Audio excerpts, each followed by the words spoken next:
Sasha Samsudean returned home after a night out with her friends and was captured on this CCTV footage. She can be seen with a security guard who was escorting her back to her residence as the 27-year-old had been out drinking. Only hours later after this footage was captured, Sasha would be found dead in her apartment by local authorities. In a gated community patrolled by security guards and monitored cameras, how could such a thing happen? We would like to send our condolences to the family and loved ones of Sasha Samsudean.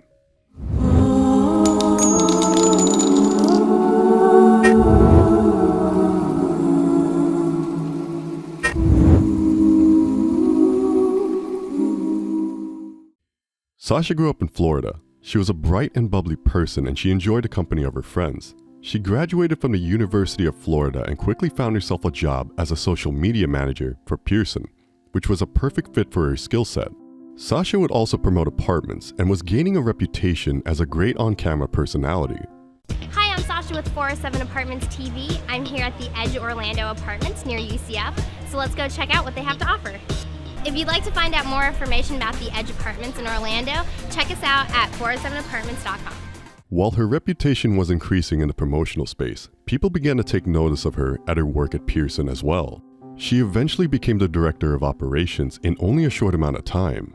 While she was a beautiful young lady, she was also highly motivated, a go-getter. She was a results-driven person but also had a warm and relatable personality that saw her get along with everyone around her. After spending her time promoting apartments for other people, Sasha looked to get an apartment of her own. While Central Florida didn't see as much crime as other US states, security was a priority for Sasha. She settled on an upmarket closed-gated community on North Orange Avenue called Uptown Apartments. This complex boasted some impressive security features. Each apartment had a quick-set digital deadbolt lock installed, which was accessible only by code. Surveillance cameras were installed around the complex and night guards watched over the community. Friday, October 16, 2015. Sasha had organized to go out with her friends. The Orlando City Lions soccer team was playing and Sasha went with her friends to watch the game. The Lions won the game and the group of friends were on a high, so they decided to continue the celebrations. Sasha and her friends went to Sidebar, a popular wood-lined game day bar that offers craft beers. After a few beverages, they decided to go to the Attic, a hip night spot and cocktail lounge. At around 12:30, Sasha told her friend Anthony that she was going home and that she would meet up with him the following morning at a cafe for breakfast. The next morning came around and Anthony went to the cafe to meet Sasha. She hadn't shown up at her agreed time, so Anthony ordered some food. He tried calling Sasha, but no answer. Since he was slightly hungover himself, he figured Sasha may have been the same and may have slept in late. He finished his food and left the cafe.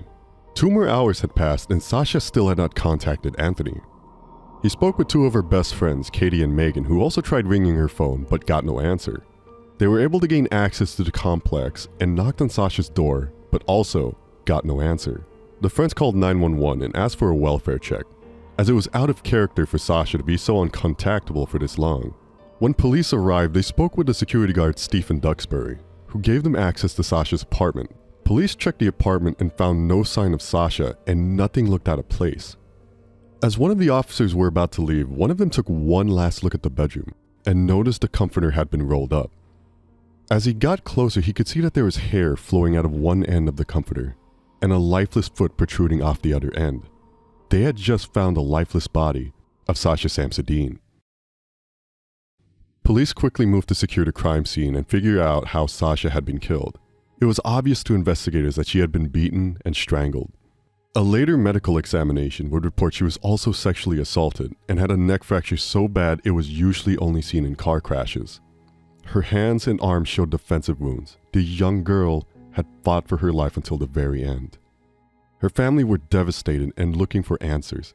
How could this happen in such a secure community? Suspicious death of a 27-year-old Orlando woman. Sasha Samsudean's body was found Saturday night inside of her apartment at Uptown Place on North Orange Avenue. Right now, police are not releasing many details, but friends and neighbors say they were stunned to hear about it.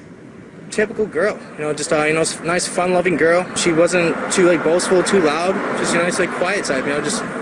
She seemed to get along with everybody. I guess kind of nervous because we don't really know how she was killed or if we should be concerned that there's someone dangerous living in our building.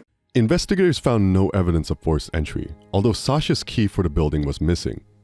They theorized that she may have led her attacker into her apartment, so it could be a resident of the complex. The apartment had an overwhelming smell of bleach, and the attacker had made an effort to cover his tracks. Bleach was found on the floor, on the bed, and even poured all over Sasha. This attacker had not intended to be caught. They did, however, leave a condom wrapper on the floor by the bedside table. The toilet seat was also left up, which was later found to have 2 thumbprints on it. Investigators found several size 9 shoe prints throughout the apartment. A DNA profile of the attacker was also obtained from Sasha's body. It seems the attacker hadn't covered his tracks well enough after all. Police began asking questions of everyone in the community, and questioned the security guard Stephen Duxbury. He had been working as a security guard at the apartments for 5 months and was new to the occupation. Ex-US Air Force and recently married, he didn't strike police as the type of person to do something like this. However, they questioned him anyway. Stephen told police Sasha arrived back at her apartment complex at around 1:45 a.m. with 2 other women, but didn't give any ID or her key fob to gain entry.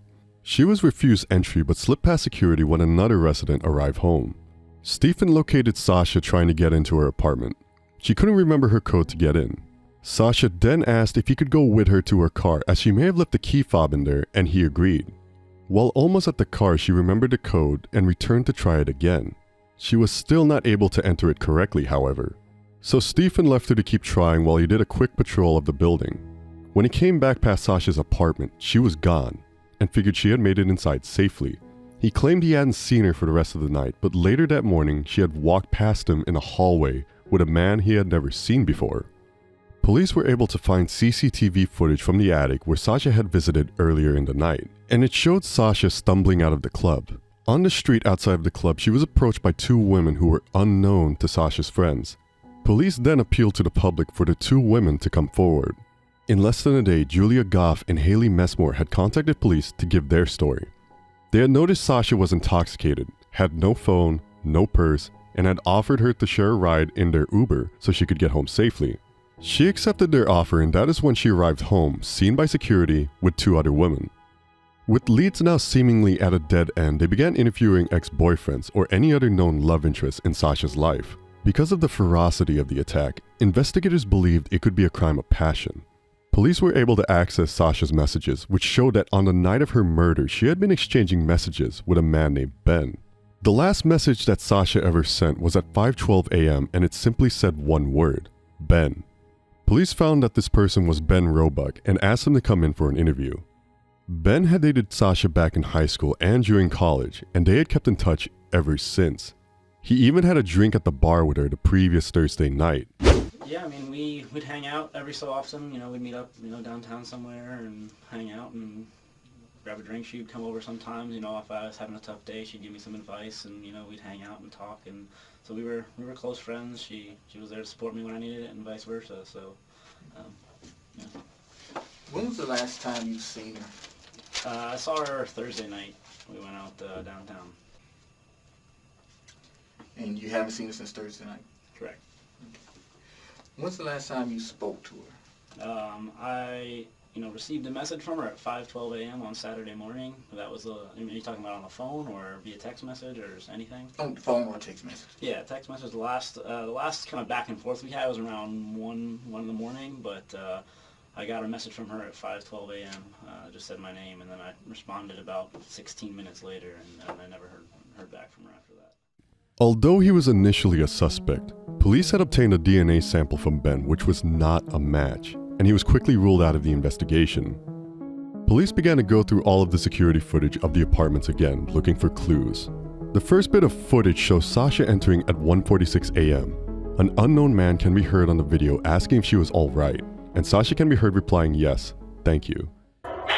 You okay?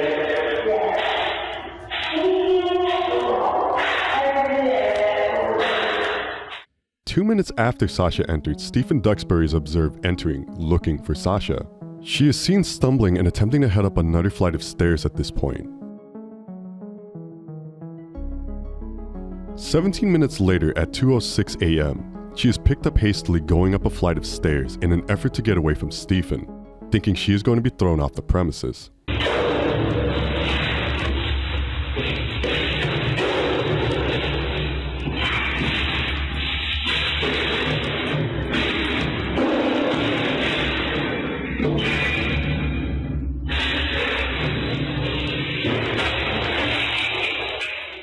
He can be seen only seconds later shadowing her up the stairs.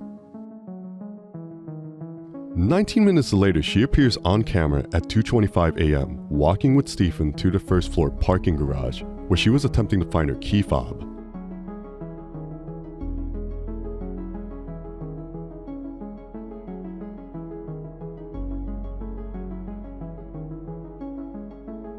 They then return not long after and head back to the third floor at 2:27 a.m.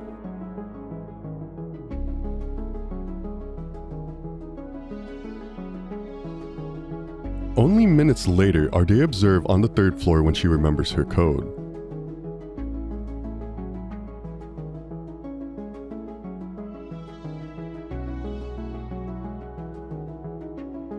This is the last footage of Sasha ever seen alive.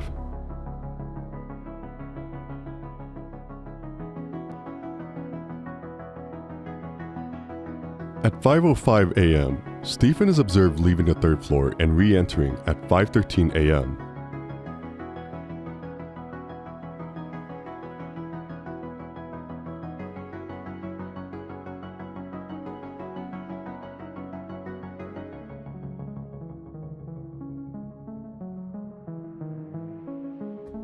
One hour and 23 minutes later, at 6:36 a.m., Stephen Duxbury is observed leaving the second floor, carrying several white trash bags.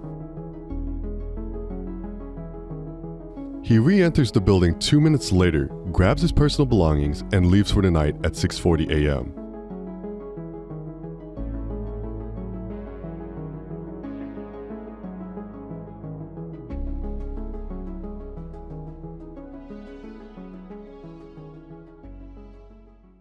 It was not usual behavior for security guards to remove rubbish, and there was a 90-minute time period where his movements could not be accounted for. Residents had also made police aware that many complaints had been filed against Stephen. He had been reported for harassment multiple times and even been observed following females back to their apartments. He had been reported for making sexually suggestive comments and general lewd behavior. Police had now asked Stephen to come in and take a polygraph test. The first question asked by the interviewer to set a baseline was if he had ever been arrested before. The story he tells is bizarre to say the least. Well, it's a really jacked up situation that happened. You guys understand, we all have life experiences. We all done stupid shit when we were young. Yeah. And we've grown from those. You know, you're not actively still doing the same silly stuff. Yeah. So it's all part of living and growing up. And it's called life. Yeah. And we're expected to do that because we're immature, we were young, and we were stupid. And that's how you learn. So, and no one here is going to judge you because I guarantee I've done probably worse than what you did probably. At some point, we've all done stupid stuff. So, nah, basically it was just my best friend's older sister was babysitting my siblings because they wouldn't listen to me. My mother was a single mother raising 4 kids. We lived in a farm, and this is when I lived in Otis, Massachusetts. Kid that lived down the road kept sneaking over to our farm and opening all the doors, letting our animals out in the middle of the night, and we lived on a major highway. Mm-hmm. Well, I had to take the dogs out to the barn. She came with me to help me because I had a golden retriever and another dog. And, I think it was a chocolate lab. And while we were out there, I'd forgotten to plug in the cord that gave power to the barn in the house, so it was pitch black, and I thought I heard something upstairs. And I thought, oh, God, that little shit's upstairs. So, you know, not really thinking, I went over to the wall of tools, and I grabbed the first thing that seemed sense to me, which was a shovel head that had broken off the staff. Mm-hmm. I go up the stairs, and she's following me. She was about a year or 2 older than I was, and, you know, she's kind of a little nervous about what's going on, so I'm like, okay, stay here at the top of the stairs. If anyone tries to run by you, stop them. She's like, okay. So I go walking around, but I can barely see anything because, you know, the moonlight, not really, you know, thinking too clearly, looking back. I'm walking, I hear floorboards creak, I see a shadow move out of the corner of my eye, turn around, upside the back of her head. Oh, she had moved and followed me. I didn't know. Okay, that's a simple mistake. Yeah, well, that simple mistake, unfortunately, went right down the worst roads possible. She freaks out, and I find out later that's because she had been raped by her 3 previous boyfriends and her uncle. So see, she had some severe issues with that. Mm-hmm. Her mother hated my mother because her kids felt more comfortable talking to my mother than her. So she forced Becky to press charges against me. State troopers in the area basically assumed I was trying to rape her or something. And then it just went from there. And we ended up having to leave the area. I moved to New Hampshire. They transferred my parole because they put me on parole because I pled guilty, because rather than take it to court and have Becky's reputation utterly destroyed because my mother was her confidant, I took a hit because I'm not going to ruin my best friend's sister or his life over that. And just, I don't know, I probably could have won, but it's like I didn't want to hurt my friends. No, I completely understand. The official police report stated that he had actually hit a girl over the head with a shovel, then while out cold attempted to sexually assault her until she came to, and Stephen ran away. He was convicted of aggravated assault as a result of the incident. After rambling on about many other things unrelated to the case, he was asked if he had ever entered Sasha's apartment. He was also asked if he had anything to do with her murder, or if he'd taken items from Sasha's apartment. He answered no to all of these questions, but the polygraph indicated high levels of deception. He had also shown extremely high levels of deception when asked about the cause of Sasha's death. It was obvious to the detective administering the polygraph that Stephen had something to do with this. You know, obviously, my report's going to say that you didn't do too good on this test. Yeah. All right, and I have to explain that. You know, based on this, there's something going on here. What's that say? Significant reactions. Probably this is what was produced by a truthful person.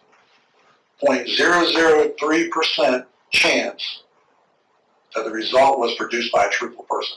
Damn. Stephen protested his innocence, but by this stage, the evidence had begun piling up against him. Located in his apartment were a pair of size 9 sneakers that were confirmed to be the same print found in Sasha's apartment. The trash bags he was carrying out when he was caught on the CCTV were the same ones Sasha had in her apartment. Police had also observed scratches on both of his arms and one that even looked like a bite mark. Stephen had an explanation for that, a nervous condition that caused skin irritation.